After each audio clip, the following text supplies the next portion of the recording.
जय हिंद, नमस्कार फ्रेंड्स। ज्योति क्लासेस में आप सभी का एक बार फिर से स्वागत है। फ्रेंड्स, जैसा कि आप सभी को पता है, हमारी जो होम साइंस की सीरीज चल रही है क्लास 6 to 12 उसको हमने कंटिन्यू रखी है और उसमें अभी तक हमने हमारी जो क्लास 6 की बुक थी उसको कंप्लीट कर लिया है और अभी स्टार्ट किया हमने हमारी क्लास 7 की बुक। और क्लास 7 की बुक में भी हमने जो हमारा चैप्टर 9 था वहाँ तक हमने पढ़ लिया है। तो आप सभी से रिक्वेस्ट है, अगर अभी तक आपने हमारी क्लास 6 की जो हमने बुक पढ़ी वो और जो उस क्लास 7 में हमने चैप्टर 9 कंप्लीट किया वहाँ तक की जो वीडियो अगर आपने नहीं देखी है तो टेंशन वाली बात नहीं है फ्रेंड्स। आप प्लेलिस्ट में जाइए, वहाँ पे आपको सारे ही चैप्टर टॉपिक वाइज बहुत ही अच्छे से कराए गए हैं, जिसमें फालतू की कोई बात नहीं हुई है। पॉइंट टू पॉइंट जितने भी टॉपिक हैं वो आपके माइंड में बहुत ही अच्छे से फीड होंगे, जो कि बहुत ही आसान भाषा में करवाई गई है। और जो आप सभी को पता है कि हमारा इस जो हमारी सीरीज चल रही है इसका टारगेट क्या है, इसका एक ही टारगेट है कि एक बार आप अपना जो है होम साइंस का सिलेबस कंप्लीट करें, फिर होम साइंस से रिलेटेड कोई भी एग्ज़ाम होता है, चाहे वो टीजीटी पीजीटी कोई सा भी एग्ज़ाम हो, आप उसके एग्ज़ाम के लिए अपने आप को प्रिपेयर्ड पाएँ। और आप सभी को पता है, चाहे कोई भी एग्ज़ाम हो, किसी भी एग्ज़ाम को क्रैक करने के लिए एक ही मूल मंत्र होता है और वो ये होता है कि आप बस अपना सिलेबस पढ़ डालें। जितना आप सिलेबस पढ़ेंगे, जितने अच्छे से आप अपने सिलेबस को समझेंगे, पॉइंट टू पॉइंट हर एक टॉपिक को समझेंगे, उतना ही अच्छा आप अपने एग्ज़ाम के लिए प्रिपेयर पाएंगे अपने आप को, और आपका एग्ज़ाम बहुत ही अच्छे से क्रैक होगा। ये आप सभी जानते हो, मैं बार बार बोलती हूँ, किसी भी एग्ज़ाम को क्रैक करने के लिए आपका जो भी क्वेश्चन आता है उसमें एक ही चीज़ होता है, वो आप सभी को पता है कि 85 to 90% क्वेश्चन आपके सिलेबस से ही बनते हैं। तो एक बार सिलेबस पढ़िए, और जैसा मैंने आप सभी से प्रॉमिस किया है कि सिलेबस कंप्लीट होने के बाद हम प्रीवियस ईयर की प्रैक्टिस करेंगे, आप सभी जानते हैं, तो वो हम ज़रूर करेंगे। बस एक बार अपना सिलेबस कंप्लीट कर लें, और मैं कोशिश कर रही हूँ कि जल्दी से जल्दी आपका सिलेबस कंप्लीट करवा दिया जाए। और हाँ फ्रेंड्स, 2 दिन तक हमारी क्लास नहीं हुई क्योंकि थोड़ा तबीयत मेरी सही नहीं थी, तो इसलिए हम क्लास नहीं ले पाए। बट कोई नहीं, अभी कोशिश करूँगी कि हम एक दिन भी गैप ना करें और अपनी पढ़ाई को कंटिन्यू रखें। तो और जो 2 दिन हमारा लॉस हुआ है उसको मैं कोशिश करूँगी उसको फिलअप करने के लिए, कि उसको मैं कवर अप कर पाऊँ उसका, और आपको ज़्यादा से ज़्यादा वीडियो प्रोवाइड करा पाऊँ। तो चलिए फ्रेंड्स, यही बोलना था। और हाँ, अगर अगर वीडियोस अच्छी लग रही हो तो चैनल को सब्सक्राइब कीजिए, वीडियोस को ज़्यादा से ज़्यादा अपने फ्रेंड के साथ शेयर कीजिए। और वीडियो अगर अच्छी लग रही हो और अगर वीडियो पसंद आ रही है तो चैनल को सब्सक्राइब कीजिए, लाइक कीजिए, और नहीं पसंद आ रही है तो आप डिसलाइक भी कीजिए, और अपनी राय हमें कमेंट के माध्यम से अवश्य शेयर कीजिए। और इस वीडियो को आप जितना ही शेयर करेंगे अपने फ्रेंड के साथ, उनकी भी हेल्प होती रहेगी और उनकी भी जो पढ़ाई है वो कंटिन्यू बनी रहेगी। तो और हाँ फ्रेंड्स, एक रिक्वेस्ट और है कि वीडियो जब भी आप देखते हैं तो उसका पूरा देखा करिए, क्योंकि जब तक आप पूरा नहीं देखेंगे आपको एक भी कॉन्सेप्ट समझ में नहीं आएगा। एक बार आप पूरा देखिए, कोशिश तो कीजिए। नहीं कॉन्सेप्ट समझ में आता तो आप फिर मत देखिए, क्योंकि फ्रेंड्स इसमें कोई फोर्स वाली बात नहीं है। पढ़ाई करना है तो जब तक हमें कॉन्सेप्ट समझ में नहीं आएगा तो ऐसी पढ़ाई का क्या ही फ़ायदा है। तो चलिए फ्रेंड्स, चलते हैं आज की क्लास की तरफ, कि आज की क्लास में हमने क्या पढ़ना है। आप सभी से, जैसे मैंने बोला कि हमने जो हमारा क्लास 7 था उसमें हमने हमारा चैप्टर 9 कंप्लीट कर लिया है, और आज हम स्टार्ट करने वाले हैं अपना चैप्टर 10। और चैप्टर 10 में हम क्या पढ़ने वाले हैं? चैप्टर 10 में हम पढ़ेंगे फ्रेंड्स पाक कला, और पाक कला में देखेंगे व्यंजन तैयार करना और परोसना। तो ये करेंगे फ्रेंड्स हम आज के चैप्टर में। बट इसको करने से पहले आप सभी को पता है, हम जब भी कोई न्यू टॉपिक स्टार्ट करते हैं उसके पहले अपने प्रीवियस टॉपिक का क्या करते हैं, एक बार फटाफट कोई रिवीजन ले लेते हैं। तो चलिए फ्रेंड्स, फटाफट कोई रिवीजन ले लेते हैं अपने प्रीवियस टॉपिक का, कि हमने प्रीवियस क्लास में क्या किया था। मैंने बताया कि हमने जो है हमारा क्लास 7 था उसमें हमने चैप्टर 9 कंप्लीट किया। तो चैप्टर 9 में हमने किया था प्रदूषण एवं संसाधन, और उसमें हमारा टॉपिक था वायु एवं ध्वनि प्रदूषण के बारे में हमने पढ़ा था। It means air and sound pollution. फिर हमने इसमें देखा था पर्यावरण प्रदूषण का अर्थ देखा था। फिर हमने वायु प्रदूषण के बारे में देखा था, वायु प्रदूषण के कारण क्या होते हैं इसके बारे में हमने जाना था। हमने देखा तो वायु प्रदूषण से होने वाली हानियाँ क्या हैं, वायु प्रदूषण को रोकने के क्या क्या उपाय हैं। इसमें कुछ पॉइंट्स देखे थे कि वायु प्रदूषण को किस तरह रोका जा सकता है। फिर हमने देखा था ध्वनि प्रदूषण का क्या अर्थ है एवं उसका क्या कारण है। फिर इसको भी हमने बहुत अच्छे से कंप्लीट किया था। फिर और हमने देखा था ध्वनि प्रदूषण से क्या हानियाँ होती हैं, और इसमें भी हमने देखा था क्या कि ध्वनि प्रदूषण को रोकने के क्या उपाय हो सकते हैं, यानी कि हम किस तरह ध्वनि प्रदूषण को रोक सकते हैं। तो फ्रेंड्स, ये सारे ही जो टॉपिक थे, इन सभी को हमने क्या किया था, प्रीवियस क्लास में बहुत ही अच्छे से पढ़ा था, जो कि बहुत ही अच्छे से आपको एक्सप्लेन कराया गया था। और उसके साथ ही साथ हमने देखा था इस चैप्टर का स्मरणीय तथ्य, यानी कि इस पूरे चैप्टर में ध्यान रखने योग्य कौन कौन सी बातें हैं, कौन कौन से इंपॉर्टेंट पॉइंट है उनके बारे में, और की थी इस चैप्टर की प्रश्नावली, जिसमें हमने बहुविकल्पीय, रिक्त स्थान और सही गलत देखे थे। तो आई होप फ्रेंड्स, हमने प्रीवियस क्लास में क्या पढ़ा था एक बार आपका फटाफट क्विक रिवीजन हो गया होगा। वीडियो को डिटेल में देखने के लिए अगर आपने नहीं देखा है तो मैंने आपको पहले ही बताया, प्लेलिस्ट में जाइए, वहाँ पे आपको ये सारे ही टॉपिक बहुत डिटेल में कराए गए हैं। तो चलिए फ्रेंड्स, स्टार्ट करते हैं हमारा चैप्टर 10। जैसे हमने बोला, हम पढ़ने वाले हैं पाक कला, और इसमें पढ़ेंगे हम व्यंजन तैयार करना और परोसना। It means foods preparing and serving. इसमें देखते हैं, भोजन प्रत्येक प्राणी के लिए आवश्यक है। भोजन बनाना एक क्या है, एक कला है। जो गृहिणी भोजन बनाने में निपुण होती है उसे कुशल गृहिणी कहा जाता है। इसीलिए प्रत्येक बालिका को भोजन बनाने की कला में दक्ष होना चाहिए। इट मीन्स निपुण होना चाहिए है। अब देखते हैं, भोजन को पौष्टिक, स्वादिष्ट व सुगंधित बनाना गृहिणी का प्रथम कर्तव्य है। गृहिणी को चाहिए कि प्रतिदिन नए नए भोजन का चुनाव करना, नए नए तरीकों से बनाना तथा सदस्यों के समक्ष प्रसन्नचित्त होकर परोसना आना चाहिए। स्वच्छ और स्वादिष्ट भोजन खाने से मन प्रसन्न होता है तथा शरीर का स्वास्थ्य उत्तम रहता है। भोजन गृहिणी को स्वयं अपने हाथों से ही बनाना चाहिए। नौकरों द्वारा भोजन बनवाने से सामान तथा धन दोनों का दुरुपयोग होता है। अतः प्रत्येक नारी को भोजन बनाने की कला में निपुण होना आवश्यक है। अब देखते हैं, भोजन पकाते समय कौन सी बातों का हमें ध्यान रखना चाहिए। इट मीन्स भोजन पकाते समय ध्यान देने योग्य बातें। नंबर 1, पीसने वाली वस्तुओं को पीस कर रख लेना चाहिए। यानी कि जब आपको भोजन बनाना है और अगर उसमें कुछ भी पीसने वाली चीज़, जैसे मसाला हो गया, कुछ भी हो गया, ऐसा कुछ पड़ना है तो उसको पहले से प्रिपेयर करके, इट मीन्स पीस कर रख लेना चाहिए। हल्दी, नमक, मिर्च, मसाले आदि को भोजन बनाने के स्थान पर रख लेना चाहिए। उससे क्या होगा कि जब आप भोजन बनाने लगेंगे तो आपको चीज़ें ढूंढनी नहीं पड़ेंगी और आसानी से मिलने की वजह से आपका भोजन भी जल्दी प्रिपेयर हो जाएगा। भोजन पकाने के पूर्व से ही भोजन बनाने की सभी तैयारियां पूर्ण कर लेनी चाहिए। कि जब भोजन बनाना हो उसको पकाने से पहले ही सब कुछ, उसकी जो तैयारी होती है, सब्जी काटना है, हल्दी मसालों को अपने स्थान पर रखना, जो भी पीसने वाला डालना उनको पीस कर रख लेना, इन सभी को क्या कर लेना चाहिए, इन सभी को तैयार कर लेना चाहिए। अब देखते हैं, भोजन पकाते समय स्वच्छता का विशेष ध्यान रखना चाहिए। यानी कि जब भी आप भोजन पका रहे हो तो ये इस चीज़ का ध्यान रखना बहुत ही आवश्यक है कि वहाँ पे सफाई हो। आप भोजन बहुत साफ सुथरा होकर पकाएं, बहुत स्वच्छता के साथ पकाएं। भोजन धीमी आग पर ही पकाना चाहिए। तेज आग पर भोजन के जल जाने का भय रहता है। इट मीन्स डर रहता है। भोजन में अधिक मसाले व नमक का प्रयोग नहीं करना चाहिए। भोजन बनाते समय नाखून व हाथों को साफ रखना चाहिए। बालों को संवार कर ही भोजन पकाना चाहिए। ध्यान रखें कि भोजन में बाल न गिरे। संवार कर मतलब बालों को बांध कर ही भोजन पकाना चाहिए। जब भी आप भोजन पका रहे हो तो आपके बाल खुले नहीं होने चाहिए। तरकारियों को अधिक नहीं भूनना चाहिए। तरकारियों मतलब जो सब्जियां, जो वेजिटेबल्स होते हैं उनको ज़्यादा भून कर नहीं पकाना चाहिए। मुख्य भोज व्यंजन पकाने के विधियाँ, यानी कि जो हमारे मुख्य भोजन जैसे दाल, चावल, सब्जी, रोटी, ये सब होगा ना, इनको पकाने की क्या विधियाँ है वही हम इस चैप्टर में पढ़ेंगे। देखते हैं, रोटी सभी को पता है, फिर भी हमने इसको, आप सभी को पता है कि हमने प्रीवियस क्लास में भी इसको पढ़ा था। जो हमारी क्लास 6 की बुक थी ना, उसमें भी हमने इसको पढ़ा था। बट एक बार रिवीजन के लिए फटाफट इसको पढ़ लेते हैं, क्योंकि इसमें ज़्यादा मैं एक्सप्लेन नहीं कराऊंगी, क्योंकि जो हमने क्लास 6 पढ़ा था उसमें मैंने बहुत ही अच्छे से आपको सब कुछ एक्सप्लेन कराया है। तो वही सेम है, थोड़ा सा इसको फटाफट रिवीजन के लिए देख लेते हैं। रोटी, आटे को परात में रख लें। आटे में थोड़ा थोड़ा पानी डालकर अच्छी तरह गूँथें। गूँथे हुए आटे को फैलाकर अंगुलियों से आटे में गड्ढे बनाकर पानी छिड़क कर आधे घंटे तक रख दें। रोटी बनाने से पहले आटे में भरे पानी को फेंक दें और आटे को एकत्र करके रख दें। आटे को गीला कपड़े से ढक दें। तवे को चूल्हे पर रखकर चूल्हे में आग जलाएं। जब तवा गर्म हो जाए तब आटे की लोई काटकर सूखे आटे में घुमाएं। अब लोई को चकले के ऊपर रखकर बेलन से दबाकर बेल दें। यदि आटा चिपकता है तो लोई को पुनः सूखे आटे में लपेट लें। अब समान मोटाई में गोल रोटी बेलकर सावधानी पूर्वक तवे पर डाल दें।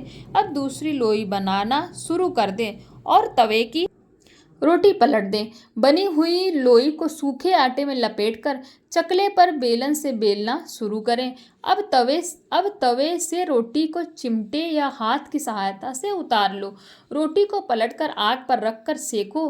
बेली हुई रोटी को तवे पर डाल दो। आग पर रखी हुई रोटी को पलटकर सेकें। रोटी को अच्छी तरह सिक जाने पर झाड़कर बर्तन में रख दे। यदि घर में घी है तो गर्म रोटी पर ही घी लगाकर चुपड़ ले। इस प्रकार सभी रोटियां बना ले। अब देखते हैं सूखी व रसेदार सब्जियां बनाना। आलू की रसेदार तरकारी यानी कि सब्जी किस तरह बनाई जाती है, उसके लिए क्या सामान चाहिए और विधि क्या है, इसके बारे में हम देखते हैं। आधा किलो आलू, एक प्याज। अगर आधा किलो आलू की सब्जी आपको बनानी है तो उसमें एक प्याज, हल्दी 2 चाय के चम्मच, यानी कि हल्दी कितना, हल्दी थोड़ा सा, और 2 चाय की चम्मच धनिया, यानी कि जो चाय वाली चम्मच होती है ना, टीस्पून, उससे 2 चम्मच धनिया। अदरक 1 इंच लंबा, 2 लाल सूखी मिर्च, 1 गर्म मसाले में 2 बड़ी इलायची, लौंग, तेज पत्ता आदि। नमक अंदाज से, यानी कि जितना आप खाते हैं स्वादानुसार नमक। अगर आप आधे किलो आलू की सब्जी बना रहे हैं तो ये सब जो है सामग्री उसमें होनी चाहिए। अब इसको बनाना कैसे है देखते हैं। आलू को उबालकर छील लो और 2 टुकड़े काट लो। प्याज, हल्दी, धनिया, अदरक, सूखी मिर्च आदि को पीस लो। आग पर पतीली या कढ़ाई चढ़ाकर छौंक के लिए घी गर्म करें। घी गर्म हो जाने पर जीरा, तेज पत्ता और मिर्च का छौंका दें। छौंक तैयार हो जाने पर प्याज को बारीक काट दो और कुरकुरा भून लो, यानी कि लाल होने तक उसको भूनो। अब पिसा हुआ मसाला डालकर भूनो। जब मसाला कुछ गुलाबी हो जाए तो उसमें कटे हुए आलू के टुकड़े डालकर थोड़ा भूनो। लगभग 1 किलो पानी डालकर अंदाज से नमक डाल दो और ढक दो। लगभग 20 मिनट बाद पतीले को उतार लो। अब देखते हैं भरवा सब्जी। भरवा सब्जी किस तरह बनती है, सामान क्या लगता है उसमें, और मसाला कैसे तैयार किया जाता है और उसकी विधि के बारे में हम जानते हैं। तो भरवा सब्जी बनाने के लिए उसमें सामान क्या लगेगा, सब्जी, मसाला, नमक आदि। आदि मतलब और कुछ सामग्रियां होती हैं, वो कौन सी होती हैं अभी हम देखेंगे। मसाला तैयार करना। नमक अंदाज से लें, यानी स्वादानुसार लें। लाल मिर्च, हल्दी, धनिया, सौंफ, खटाई को सिल पर रगड़कर थोड़ा सा घी या तेल में डालकर भून लो। विधि, जिस सब्जी को भरवा बनाना है उसको चाकू से छील लो। चाकू से बीच से चीरा लगाकर बीज निकालकर साफ कर दो। सब्जी के अंदर मसाला भरकर धागे से बांध दो। अब पतीली में घी डालकर छौंक तैयार करो। सब्जी को छौंक दो। टिंडे टमाटर में जीरे का छौंक तथा भिंडी के अजवाइन का छौंक, भरी मिर्च में राई और हींग का छौंक लगाया जाता है। समझ में आया ये क्या बोल रहे हैं। सब्जी को छौंक दो, जिसमें टिंडे व टमाटर में, अगर आप टिंडे और टमाटर का अगर आप भरवा बना रहे हैं तो उसमें जीरे का छौंका लगाएं। भिंडी का भरवा बना रहे हैं तो उसमें अजवाइन का, और भरी मिर्च का अगर आप बना रहे हैं तो उसमें राई और हींग का छौंका लगाया जाता है। मटर पनीर देखते हैं किस तरह बनाई जाती है। तो हमने देखा क्या, रोटी देख लिया, आलू की रसेदार तरकारी, भरवा सब्जी। अब मटर पनीर के बारे में देखते हैं। मटर पनीर बनाने के लिए क्या क्या सामग्री चाहिए। पनीर 250 ग्राम, मटर 1 किलो, गर्म मसाला अंदाज से, मिर्च इच्छानुसार, धनिया अंदाज से, हल्दी अंदाज से, रतन जोत का 1 छोटा टुकड़ा, टमाटर 30 ग्राम। अब देखते हैं इसको बनाने की विधि। सबसे पहले पनीर के छोटे छोटे टुकड़े काटकर घी में हल्के गुलाबी रंग में तल लो और तलकर अलग रख दो। अब एक बर्तन में घी चढ़ाकर सबसे पहले घी में रतन जोत डाल दो और घी में रंग आ जाने पर उस टुकड़े को निकाल दो। इसके बाद पिसे हुए तेज मसाले को भी घी में डालकर भून लो। फिर इसमें टमाटर के टुकड़े डाल दो। अब इसे इतना भूनो कि मसाला घी छोड़ दे। बोलते हैं ना, मसाले को इतना भूनो कि जो घी तेल आप जिसका भी प्रयोग करते हैं वो छोड़ दे उसको, यानी कि उसमें तेल घी ऊपर होके निकल के आने लगे।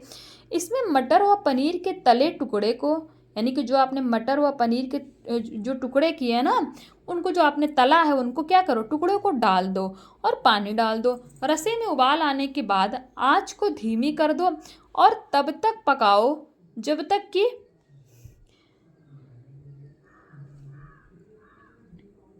तब तक पकाओ जब तक कि पनीर के टुकड़े उबलकर स्पंजी ना हो जाएं।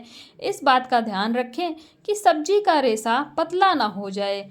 अब देखते हैं आलू की सूखी सब्जी कि जो आलू की सूखी सब्जी बनाते हैं उसको बनाने की क्या विधि है।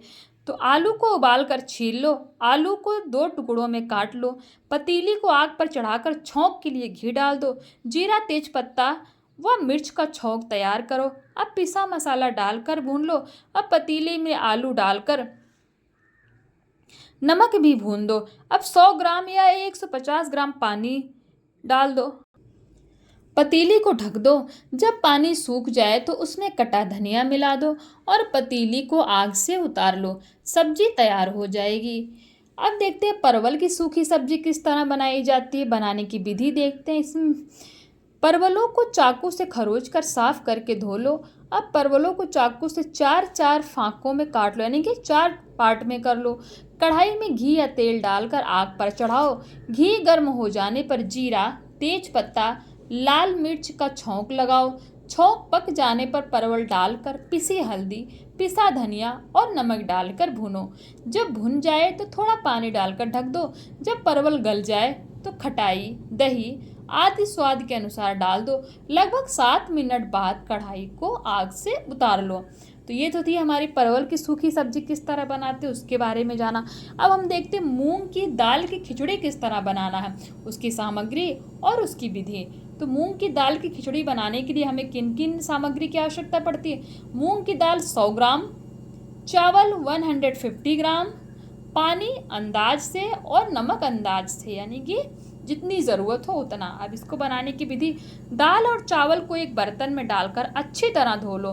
दाल को भगोने में डालकर इतना पानी डालो कि खिचड़ी के ऊपर उंगली को 3 माहों के ऊपर पानी रहे और उसे धीमी आंच पर रख दो। इसमें अंदाज से नमक डाल दो। खिचड़ी में हल्दी भी डाली जा सकती है। जब खिचड़ी अच्छी तरह गल जाए तो आग से उतार लो। तेज आग पर रखने से खिचड़ी भगोने में लग जाती है, खिचड़ी बनकर तैयार हो जाएगी। यानी कि अगर आप आजकल तो हम लोग क्या करते हैं, ज़्यादातर खिचड़ी को भी हम क्या करते हैं हमारे प्रेशर कुकर में ही बनाते हैं। लेकिन अगर आप जो है खिचड़ी को भगोने पता है ना, ऐसा पतीला होता है ऐसे इस तरह का, अगर आप पतीले में बना रहे हैं तो उसको धीमी आंच पे पकाना चाहिए। वैसे तो हमने पढ़ा कि हमें धीमी आंच पे हर खाना पकाना चाहिए है, उससे क्या होता है वो हेल्थ के लिए भी अच्छा है और टेस्ट भी अच्छा आता है। तो कोशिश करना चाहिए कि हर खाने को धीमी आंच पे पकाना चाहिए। लेकिन कभी कभी जल्दबाजी होती है और हमें तेज़ आंच पे पकाना पड़ता है।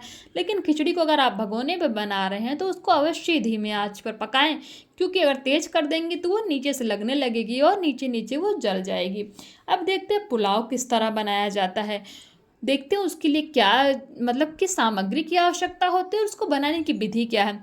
तो पुलाव के लिए हमें चाहिए बासमती चावल कितना 250 ग्राम, हरी मटर 250 ग्राम, फूल गोभी 200 ग्राम, प्याज 2 बड़े, लौंग तेज पत्ता अदरक अनुमान से इतनी कि जितनी ज़रूरत आपको लगे उतना, हरी मिर्च गरम मसाला अनुमान से जितनी आवश्यकता हो, घी 100 ग्राम, जल यानी कि पानी आवश्यकता अनुसार।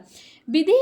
अच्छे बासमती चावल साफ करके धो लें, यानी कि जो बासमती चावल है वो अच्छी क्वालिटी का होना चाहिए।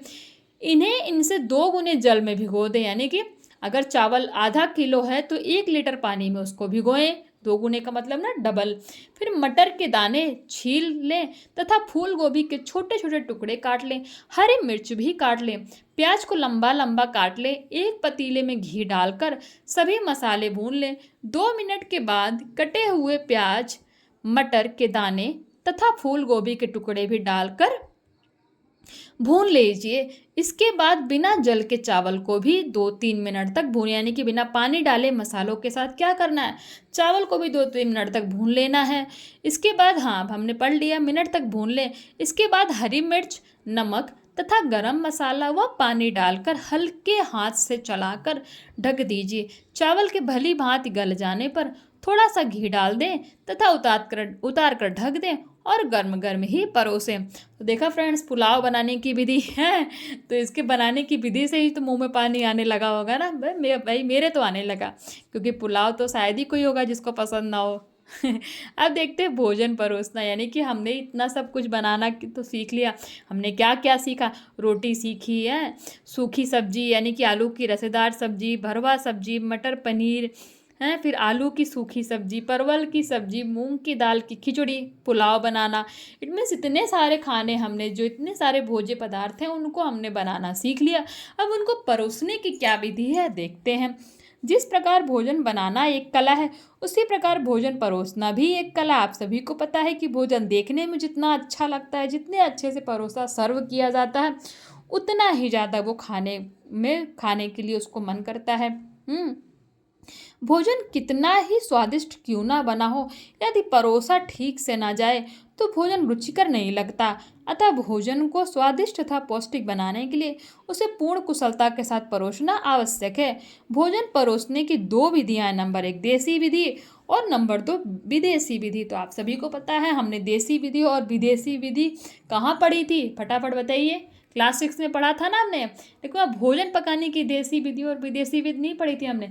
हमने किसका पढ़ा था, खाना बनाने की देसी विधि और विदेशी विधि पढ़ी थी। याद आ रहा है कुछ? आप लोग कमेंट तो करते नहीं हो, प्लीज़ बताइए कमेंट करके कि क्या पढ़ा था हमने, देसी विधि और विदेशी विधि।